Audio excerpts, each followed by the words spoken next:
Welcome to Restoring Childhood on the Same Page. I'm your host, Wren Dalton. And this week we're talking about Chapter 8, Spiritual Elevation and Degradation. I have three amazing guests here with me today, and I'm going to let them introduce themselves, and we'll start over here. Thank you, Ryan. I'm Wren Goedken, and I'm the STEM teacher at Allgood Middle School, which involves a lot of outside activities with my students. We have a very large garden. We have a prairie and a forest and a desert and a wetlands and fruit trees and chickens. And we're outside all the time, every day, unless it's raining or very cold. So I'm very well versed in being outside with kids, and I have been at it for a long time, and I do see some spiritual effects with my students, and I'm really happy to be here talking about it. Great.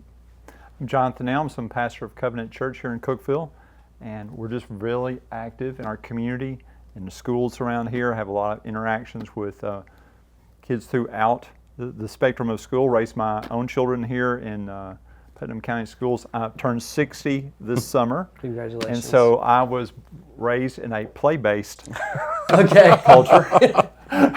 But my sons were born in 95 and 97, so we were right there on the cusp of the great rewiring, and went through that. So my thoughts, I believe our church very well resonates with the premise of this book. I'm glad to be here. Thank you. Awesome. My name is Ethan Breeding. I'm pastoral assistant at Covenant Church. Also a dad of four, ranging from a teenager down to a 4-year-old. So this book has challenged me as a parent and as a community member, and I'm excited to talk about this chapter. Awesome. Well, I thought of all of you all for various entry points that you have. We're all parents, so that's one of them, and probably the most foundational one for all of us. And we're going to get into it, but it's a very interesting chapter talking about spiritual elevation and degradation. And I thought it would be interesting to get some people, from a church to speak about that from that angle. But I also know you all, I see you all a lot in our school, and I know you're very active in the community. And one of the things that I appreciate about you all is you live your faith. It's not just about this empty, hollow, not to get on my preaching pedestal here, but it's not just this empty faith. I feel like you live it, and I see that when you come into the school. You all are the first to jump on and offer things for the teachers. You mentor students, do all kinds of stuff, and I really appreciate that as a teacher and as a parent that you all are involved in the community. So thank you, Ryan.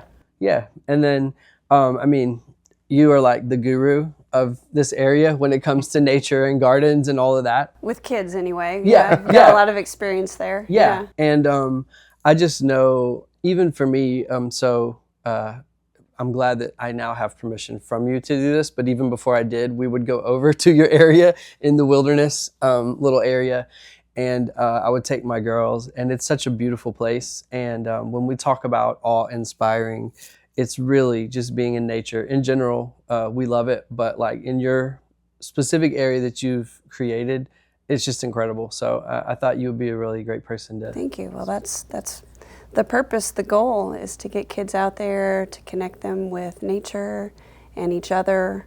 And I think if you're connecting with nature and each other, you're probably also connecting to yourself. I think so too. And if you believe in God, you're probably also going there as well. That's a great environment for connection. Yeah, I mean, I think about times, and this is before, I guess we're even jumping into this. I worked with homeless youth in Cape Town for 10 years, and some of the most healing moments for some of the kids who had been through so much trauma, we would go on a hike, Cape Town is a beautiful place, so much beautiful nature, and we would go to the beach, and just even the sound of the ocean, it could be so soothing to the kids who had been through so much trauma. And I remember many a time sitting on the beach and just, I don't really, there's a lot of great white sharks there, so I don't really engage with the water, but sitting and talking and working through issues with kids, nature is such a powerful place to do that. So yeah, absolutely, you're right. A lot of conversations happen out in the woods that I don't think would happen in the school building. Yeah, and that's what I love, that you have that space at Allgood Middle to do that. So let's jump into the book. This is chapter 8. Now, the previous chapters, he's really laid out all the negative impacts that cell phones have, specifically on youth. And he's spoken about the rise in anxiety, depression, other mental health issues. He's spoken about how it specifically impacts girls and boys differently. And then this is a kind of left turn in a way. That's right, but left turn. Where we take a bit of a different dip here. Right. And it's really the first time in the book where we kind of take a total different turn, I think. And he talks about spiritual elevation and degradation. Yeah, what were some of the kind of things that stood out to anyone, just overall themes or overall things that stood out to you about this chapter? I liked that even though he is an avowed atheist, I heard so many overtones and quotes from Scripture and affirmation of the spiritual acts of worship, of service, of community that we practice as believers that are healthy for all people. And that was very affirming to me and insightful too, to see, okay, why is this so meaningful to me and my community, my family? And to read this was just really helpful. Challenging to go deeper in that, but also just to simply live into it. Yeah. Also found it very hopeful.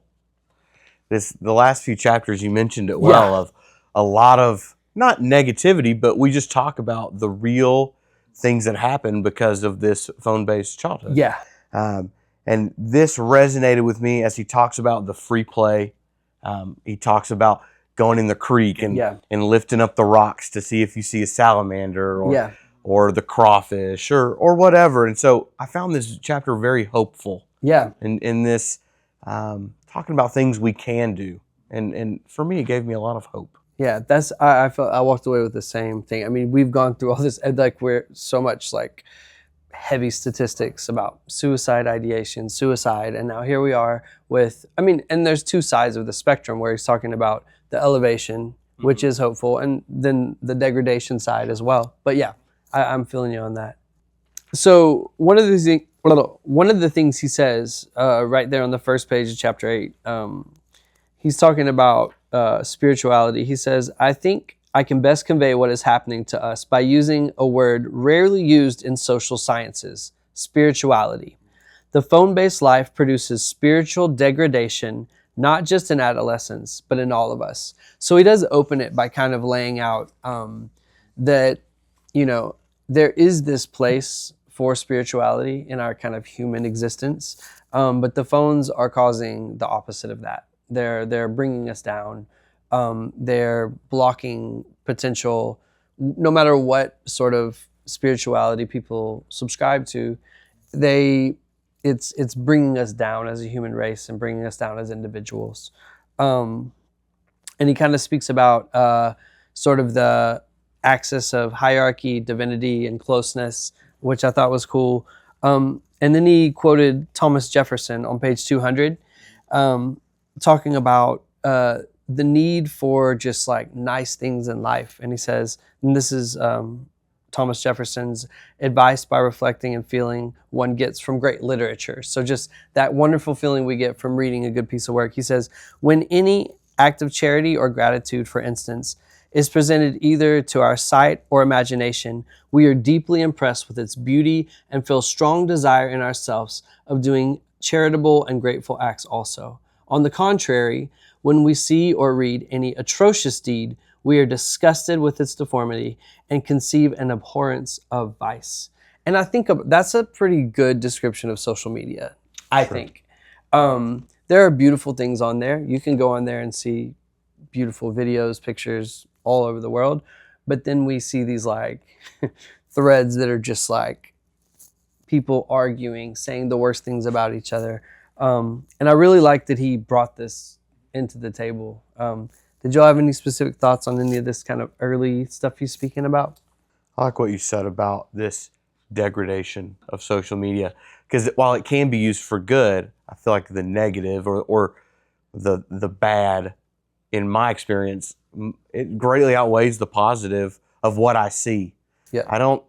I see a lot more anger, and he talks about it later, this quick to judge, and and this quick to anger, and how he sees that in social media. I see that more than I see the cute picture of someone's dog or an update about their life. I just feel like the negative that I see outweighs the positive. Yeah. Like you said earlier, I believe this chapter is very hopeful. It's certainly a pivot from the negativity of the earlier chapters. And of his 4 takeaways, 3 of them are prohibitions, right? Don't do this, don't do this, don't do that. And here we find hopefulness, not just to rise above the negativity or dilute it, but to build a resilience, because our kids are still going to be exposed to it. Yeah. And so when he talks about this rise in divinity, I see it's this resilience to rise above and overcome that, and actually to speak truth to it. I think it's very hopeful. Yeah. He says on 201, he says, so now I want to ask, does the phone-based life generally pull us upward or downward on this vertical dimension? And so I kind of think like what you said. Yeah, It's generally downward. Yeah. I have to agree. I love the end of that. Were you getting to that point? Yeah, the go very for it, last yeah. thing on the page, it says, so with this downward experience, the causing anxiety and depression, he says, we would perceive a general society-wide degradation that would be hard to put into words. Yeah. I think that's exactly where we're at. And, you know, younger people who are digital natives, they don't have anything to compare with, so they don't know what they're missing or how they are being degraded because they have no other experience with which to compare it. Yeah. And I feel like there's this degrading that happens on an individual level just in partaking in some of the things that we partake in. I mean, we're seeing kids as young as 8 years old being exposed to graphic pornography. But then there's like the degradation that happens when we just treat others in an evil way or in a judgy or terrible way. I feel like that degrades us as well. I agree. And just the act of sitting there watching, scrolling is numbing. Yeah. And brings you down, and there's the opportunity cost. What other things could you be doing that would be more uplifting than sitting there doom scrolling, just bring you down and down and down. So I think later on, I don't know I don't think I marked it specifically, but he talks about seeing a video of some moral, I don't remember how he words Beauty, it, moral a beauty. moral beauty Right. that's immediately followed by a really negative video, and they just immediately cancel each other out. Yeah, absolutely. And I feel like that is often what we see online. And I think it's even more, depending on what social media platforms they're on and how they're using it. Most teens, especially middle school age and high school age, are, I would say, vast majority of their time spent online is not uplifting, I would say.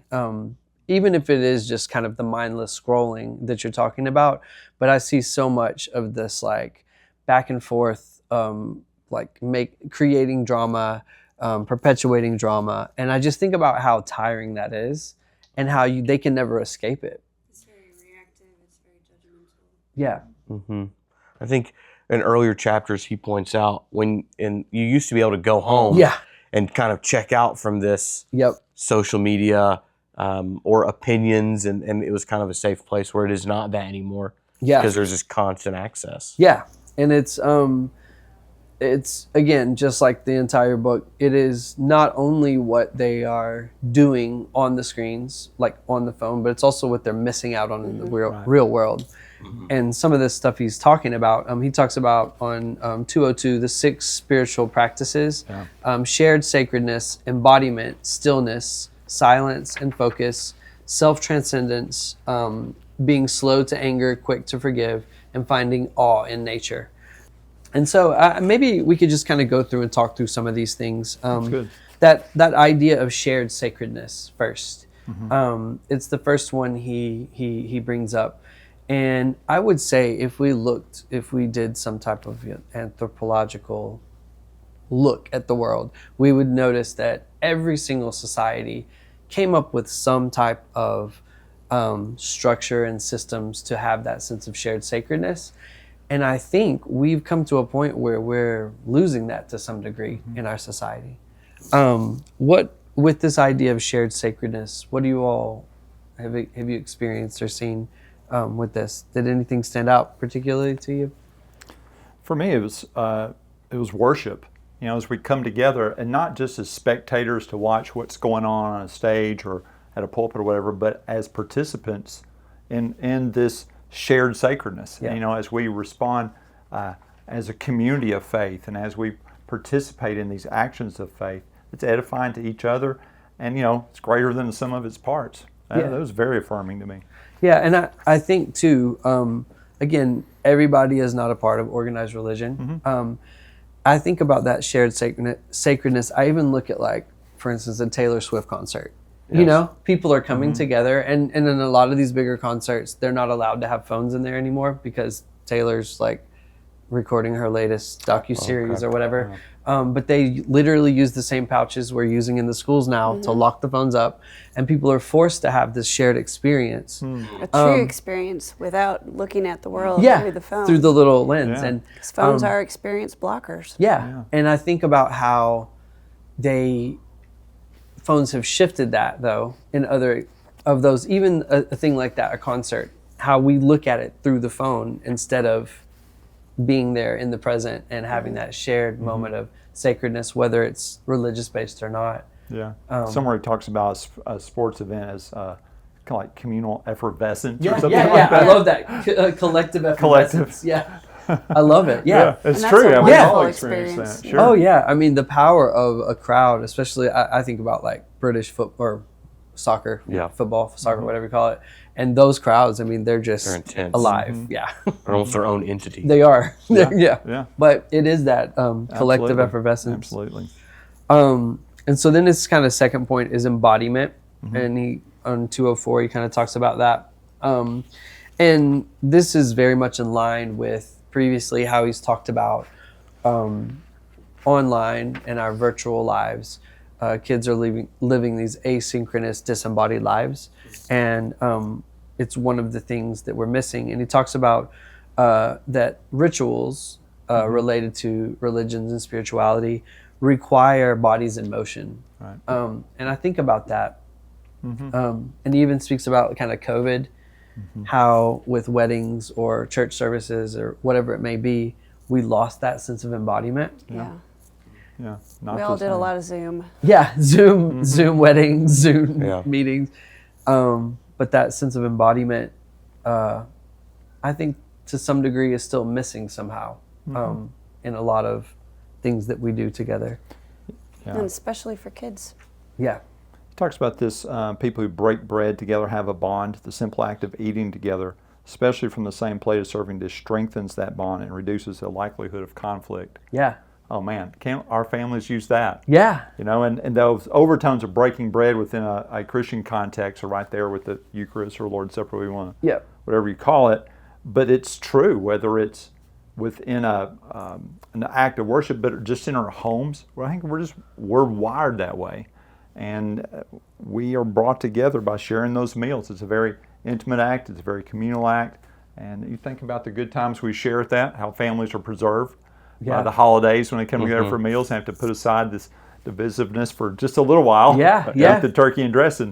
So it's good for us. He talks about it, right? If your family member tried to take the turkey and the dressing and go eat an hour before everyone else. By himself. There was this moment of Grandma wouldn't let you do that. yeah, this is our family. This is what we do. Yeah, this is our sacred time. And I really, and I've spoken about this on previous episodes, but it's very often when I'm out eating that I'll see a whole family just on screens during a meal. And it really breaks my heart. And this is not a judgment. I mean, people have their own things going on. I'm not judging people that do that or whatever.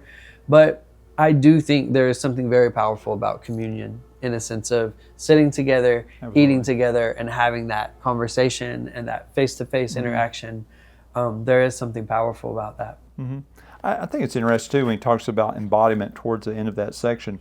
Humans are embodied, a phone-based life is not. Screens lead us to forget that our physical bodies matter. Yeah. And you know, that mindset is antithetical to Christian faith, this doctrine of the incarnation, you know, that all of mind, body, soul, strength, it all matters. Yeah. It's all a part of who we are. And to nurture all of that. And that was one of those epiphanies for me. Yeah. It was like, That's right. It does disembody me if I'm just simply, the only thing really involved is my thumb and my Yeah. eyeballs, Yeah. right? But to engage all of who we are, and we get that in the gardens, we get that in sports, all the And things if we're you're a talking about. child and your body is developing, and your brain and your body need to move to be connected, there's a lot that they're missing. And at school, when we do group projects, almost everything we do is pretty large scale. We're planting a prairie, or we're reclaiming a bed, and we all are working on it together.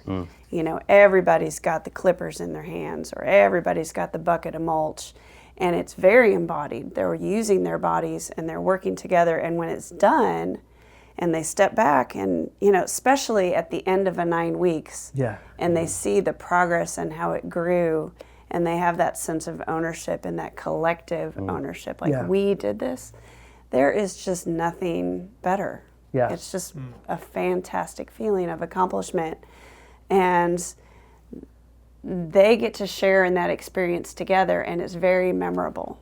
They remember those experiences, whereas if they're playing Fortnite together in separate houses, and they've got their headset on and they can hear each other, and they've got their little person with their skins and their whatever, how memorable is that going to be, and what is that contributing to their development? I think he challenges it well a little bit further up on 206. Especially in the years after COVID, many of us would benefit from changing habits adopted during the pandemic, and not always choosing the easy remote option. It's easy to log on Xbox and play with my friends, which I do. But how much better is it for me, like you said, whether it's in the terms of a sports team, or our faith, or being in nature, working alongside each other together, that it is a better option for me to do this in real community. Yeah, absolutely. And not in this virtual community. And part of the whole thing with Restoring Childhood is giving kids those opportunities. And that's so very important. I've been doing a little bit of data collection with my students. Giving your choice, would you want to spend time on social media? Would you want to game? Would you want to play a musical instrument or a sport? Or would you like to play in person with other kids? And given their chance, that's what they want to do. That's great. Yeah. Well, and even we spoke about this on the episode about how boys are impacted. But when I was a kid, video games were different, because we had to sit next to the person. It wasn't an online thing. So you were still having that real world interaction, even playing a video game. And now, like you said, on Fortnite, you can be in a room with someone across the world, which there's a cool aspect to that. But then you don't ever have that embodied experience with that person. And that to me is sad and missing. A later chapter talks about play clubs. And And we see that. We've had kids who have grown up coming to our church's community center. Just this year, a young lady's now in high school, but said, man, I miss those days when it was just sidewalk chalk, and hula hoops and jump ropes. And now it's her phone and the earbuds going on and trying to figure out who she is. But for her to be able to articulate, I miss the simplicity of what that was, and those days here. That's very telling in terms of the disembodiment that we're talking about. Yeah, and I guess this next one, so he moves on to stillness, silence, and focus. And this is a very interesting one to me, because it was actually when I was I go up to New York City for work a few times a year. And it was there that it really hit me how so many of us now always have something going on in our heads, in our ears. We all have stuff going on in our heads, but every person on the subway, almost, I would say probably 95% have an AirPods, earphones of some sort. And I talk to students a lot who say they need that background noise to sleep of a TV or music. They want to have music playing when they're working. And fair enough, whatever. But I wonder, and I've asked students this before, do you ever just sit in the quiet and listen to yourself? And it's very rare that they're like, yeah. They say, no, I try to avoid that. I can speak to that. I've specifically taken kids outside. And with the little ones, will either do 10 minutes or 10 sounds. They have their hands like this. And when they hear a sound, it's a bird. They put out one finger. Oh, cool. They hear another sound, the leaves moving. And so they'll do that, or I'll set a timer for 10 minutes. We're going to sit in silence. And sometimes I give them something to focus on, try to do the 5, 4, 3, 2, 1, see 5 things, hear 5 things, smell, or 4 things, all of that. And sometimes we'll just sit, and it is hard for them. And some of them are very uncomfortable with the silence. Yeah. And when I talk to them about it afterwards, we'll talk about, like, what was this like for you? Why was it hard for you? Well, it's so boring. I'm like, yeah, it is. And boredom is a time that you can learn something about yourself. You can have your own thoughts surface that would never surface if you were listening to something or looking at something. Yeah. And that silence can allow you to connect and see the trees and the little bug that's crawling across the ground. Yeah. And you're not going to do that if you're plugged into something, if you're listening to something. And so if you can try to have those moments of stillness and silence and kind of strengthen that muscle, you might see more and connect more with yourself and others and the world and God. And that is so hard for them, and they don't like it. The librarian at my school laments that getting them to sit and read for 15 minutes is a huge ask. Yeah. It's really hard for them. And a lot So of they're students, just used to that high speed interaction, stimulus all the time. yeah. And a lot of the students will ask me, can I listen to music when I read? And I'm like, no. I want you to hear your own voice. I want you to develop your inner voice and your inner reading voice. And I will, in my classroom, play jazz without singing or anything like that, just musical, instrumental jazz. But I also have times where it's just like, it's going to be absolutely silent, and we just need to sit with that and learn to develop that voice in our head. The next section, or the next I think thing he talks about, is transcending self. What he's talking about is just this thing that happens where social media makes everything about us, and it's very self-centered and things, and there's times where we need to transcend ourselves. And he's talking about this, and then he says that's not healthy for any of us, and it's even worse for adolescents. And so I think about that, and think about how something like Instagram, how it totally shifts a girl or a boy's perception of themselves, but then it becomes all about them as influencers or content creators, and it's all about how many likes did I get, how many comments, and what is this person saying about me. And it's becomes very self-centered, and they become wired to think that is normal, and that becomes their norm. And that becomes how they communicate. Yeah. They are very performative and entertaining with each other instead Absolutely. of back and forth communication. Yeah. And that kind of goes back to the previous thing about stillness, silence, and focus. It made me think of prayer and meditation. Yeah. And directing my thoughts and thinking of other folks, and it kind of unwinds that spiral of selfishness. Yeah. And helps me gain some awareness of the people around me and what else is going on. It's important for us, and to pause throughout the day. Yeah. Do that. Absolutely. In our faith, it's service of others in our community is a big part of what we've been called to do. And for my children, it's important for me to, how can we serve our community? Yep. And it could be visiting the neighbor. It could be cleaning up trash at our park. Yep. It doesn't have to be this huge service event, but we can take time throughout our lives to think about others. Absolutely. And to learn about what they're going through and how they need help, and how can we relate to them on some real world levels. I think that's important for my kids to have some service of others, and it helps them realize it's not all about them. Yeah. Very satisfying. Yeah, absolutely. I don't give allowance to my kids in kind of the, I guess, normal way. I realize my kids don't have a job. They're not old enough to work. and then they can't make them go work at Subway or McDonald's or whatever. So they need access to money, but I'm not going to pay them for doing things that I'm kind of expecting them to do around the house. Like, Right. no, you live here, you make the bed, we keep Yes. things tidy.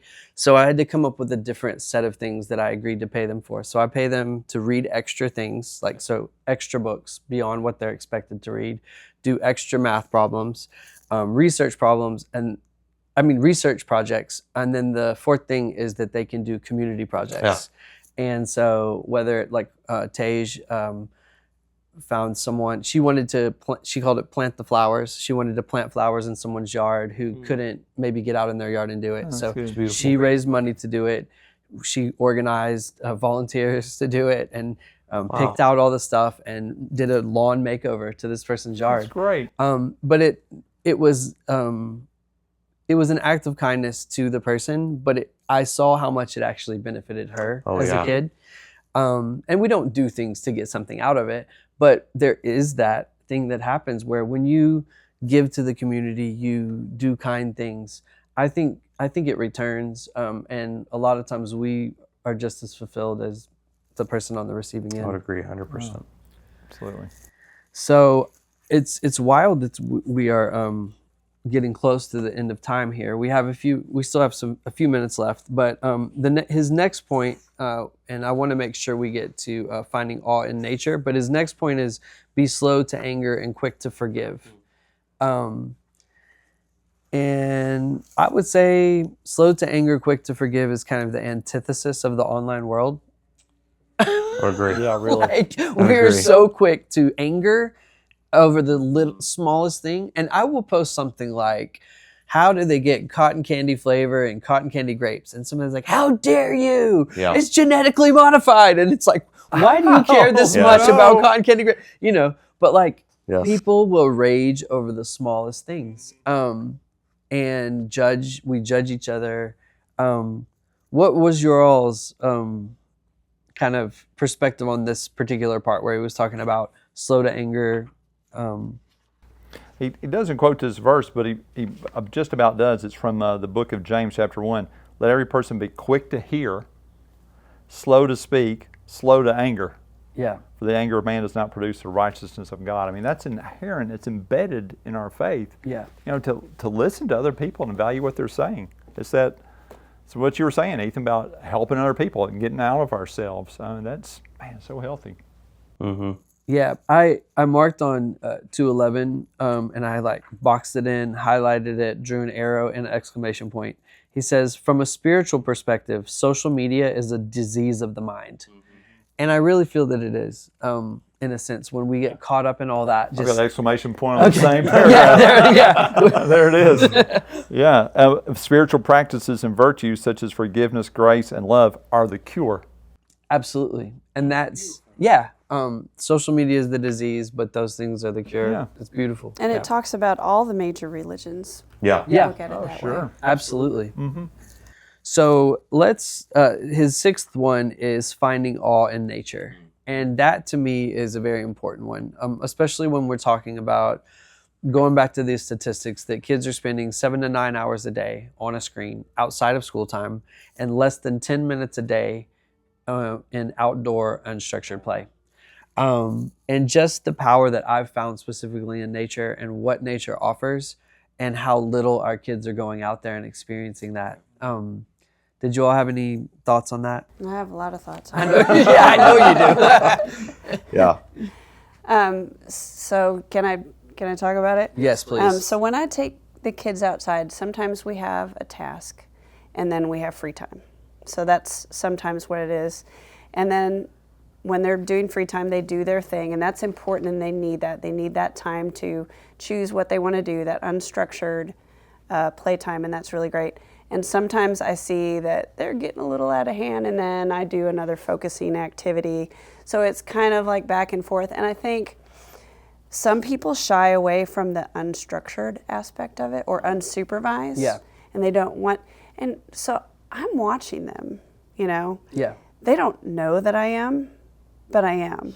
I'm there. I'm Yeah. watching. I'm monitoring. Right.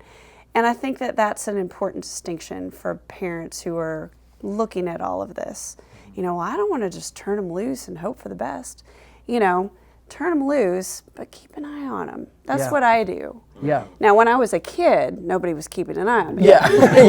We were just feral. They just turned they us didn't know where it For was. better or for worse. Yeah. That's what it was. And we laughed because we loved it and Yeah. we enjoyed It was great. And kids need to have that too. Now, our cultural norms have shifted away from that, but we can still let them experience that. And, you know, like, this is the part that I circled on that page. So awe is triggered by two simultaneous perceptions, that what you are looking at is vast in some way and that you can't fit it into your existing mental structures. Yeah. This combination triggers this sense of awe of being small, and it's pleasurable, although it can also be fearful. Awe opens us up to changing our beliefs, allegiances, and behaviors.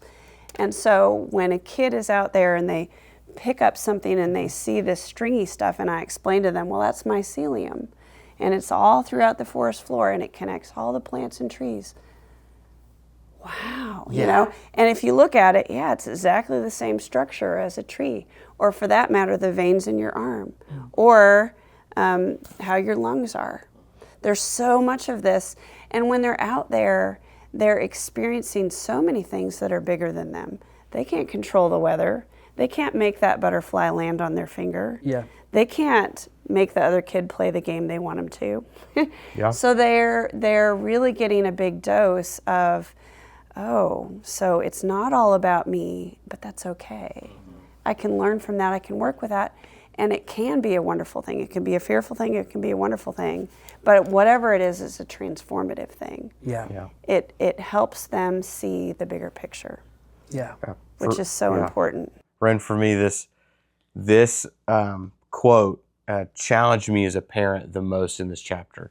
And it's on 2:15. If we want awe to play a larger and more beneficial role in our lives, we need to make space for it. Yeah. Yeah. Absolutely. And so I thought about Absolutely. what you're saying. Yeah. As a parent, because my kids can't make those decisions, maybe I don't need to fill up the calendar with everything that we can do. Yeah. Maybe, so that was a real challenge for me, is to make some space in our lives for both my kids and our family to be in nature, to go outside in our yard under our maple tree, Yeah. and to experience it, and And you to don't have to have a plan either. we can just go. Go do nothing. It's Yeah. And go do nothing either by yourself or with somebody, but just go. and that's okay. Yeah, Yeah. and that's right? okay. It's and they'll okay find to something. It's okay to not have something on the calendar every hour. Yeah, absolutely. It's okay to just kind of need enjoy that. being together outside. Because otherwise we all get overwhelmed. Oh, Yeah. sure. And I think that's one of the things that's hugely missing now is we can look up Victoria Falls, a cool video on our phones, and we can see that. We can look up a beautiful sunset.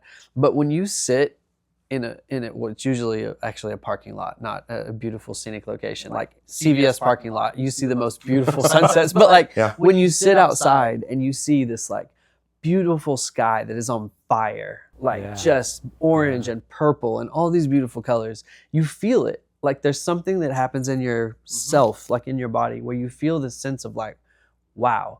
And I remember going out to this field at Elephant Park. It was like they were out in the wild, and I stood next to this giant African elephant, and its leg, just from the knee down, its knee was taller than my head. Wow. And standing right next to it and hearing also the person say, yeah, that one stomped the person to death. Oh, great. But I felt this sense of reverence, and I felt this sense of awe standing next to this huge creature. And the same like on the foot of a waterfall, the redwoods, or just the like tree in your backyard. Yeah. Taking that moment to stand there and take it in, I think is so vital. Yeah. We often take people on just hikes out at Cummins Falls, and I'm surprised people of all ages are like, hiking, it's just a lot like walking. Then we get around to the falls, and there's a silence, just like, wow, I didn't know this was here. You know, people who'd never seen a waterfall before. Yeah. And this is just, miles from town. It's wonderful to see people experience that and to take it in, and then I find joy in sharing them with them just like you do. Yeah, and we're very fortunate in this area to have such beautiful nature around us. Phenomenal So state many. parks, phenomenal city parks, So- our schools. I think that's Yeah. so cool Yeah. that your school has this opportunity for kids that, We're really lucky. Yeah, kudos. Yeah. That's awesome. We have a tree that's 250 years old in our forest there. There's a man at our church on his farm is the Tennessee's largest Red oak. And so once a year we go out to their farm and we have worship service, and then we just kind of hang out, and we always take a trip, and we play a game of how many people does it take to wrap Oh, that's cool. our arms around the tree. Yeah, Oh. that's a great. And until I've never been to California to see the redwoods, the sequoias, and so for me, seeing this giant tree was incredible. Yeah, it's massive. absolutely. It's You know. transcendent because it's 250 years. I'm not going to last that long. Yeah, no, definitely not. It's seen a lot. It Yeah. has. And it's incredible that it's still there, and that we get to enjoy its life as well. I think that's really neat. Well, I hate to say it, but we've run out of time. We could talk about this all could. all day. That's great. But I appreciate you all for all you do and for coming and being a part of Yeah. this conversation. And yeah, thank you for helping us get on the same page. Thanks for having us. Thank you, Yeah, Ryan. thank you, Ryan. It's Awesome. great.